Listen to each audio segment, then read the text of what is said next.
ഈശോയിൽ ഏറ്റവും സ്നേഹം നിറഞ്ഞവരെ, കൊടകര സെൻറ്റ് ജോസഫ് ദേവാലയത്തിൽ മെയ് 4-ാം തീയതി വിശുദ്ധ ഔസേപ്പിതാവിൻ്റെ കൂട്ടുതിരുന്നാൾ നടത്തുന്നു. ഏറെ സന്തോഷം. എല്ലാവർക്കും തിരുനാളിൻ്റെ മംഗളങ്ങൾ ഏറെ സ്നേഹത്തോടെ ആശംസിക്കട്ടെ. ഔസേപ്പിതാവും ദൈവഹിതവും എന്നതിനെക്കുറിച്ച് 2 വാക്ക്. പിതാവായ ദൈവത്തിന് പരിപൂർണമായി സമർപ്പിക്കപ്പെട്ട വ്യക്തിത്വമായിരുന്നു ഔസേപ്പിതാവിൻ്റേത്. സ്വപ്നത്തിൽ ലഭിച്ച ദർശനമനുസരിച്ച് പിതാവിൻ്റെ ഹിതത്തോട് പരിപൂർണമായി സമർപ്പിക്കപ്പെട്ടവൻ, കർത്താവ് ദാസൻ എന്ന് പറഞ്ഞുകൊണ്ട് ദൈവത്തിന് പരിപൂർണ്ണം സമർപ്പിക്കപ്പെട്ടപ്പോഴാണ് നമുക്കെല്ലാവർക്കും നമ്മുടെ കുടുംബത്തിൽ നാഥനായിട്ട് ഔസേപ്പിതാവിന് ലഭിച്ചത്. വചനോപാസകൻ കൂടിയായിരുന്നു.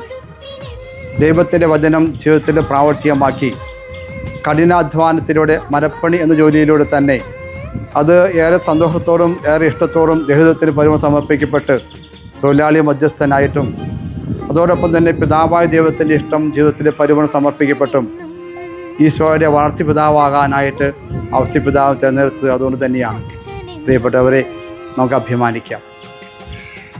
ദൈവഹിതത്തിന് പരിപൂർണ്ണം സമർപ്പിക്കപ്പെട്ടതുപോലെ തന്നെ നല്ല സ്വപ്നങ്ങൾ കാണാനായിട്ട്, സ്വപ്നങ്ങളുടെ മധ്യസ്ഥനായി തീരാനായിട്ട് നമുക്ക് പരിശ്രമിക്കാം.